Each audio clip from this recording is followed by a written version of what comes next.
Kada and Sahida have made this walk many times. It's the path through Srebrenica which leads to the Potocari Memorial. A former factory, now become a museum, dedicated to preserving the memory of what happened in July 1995, when in just a few days 8,000 men and boys were killed here. The reason? Because this is a Muslim enclave within a mostly Serbian part of Bosnia. Kada lost her husband, her son, and every other man in her family. I worked it out, and taking my whole family into account, on my mother's and my father's side, as well as my husband's family, in all there were 56 victims. And not all of them have even been buried. After the massacre, carried out by ethnic Serb forces at the height of the war here, bodies were simply heaped into mass graves. Today, some are still working to find the bodies of missing people.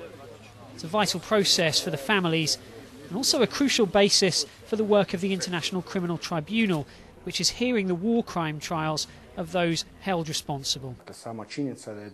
The simple fact that we've so far exhumed 6,500 victims here at Srebrenica is enough for the prosecutor to prove there was a genocide. We're talking about 6,500 people of the same nationality and the same ethnicity. In Srebrenica's cemetery, 8,000 names in stone bear witness to the ethnic cleansing that took place here. Some of the perpetrators may be facing trial, but for the women left in Srebrenica, it's not necessarily justice.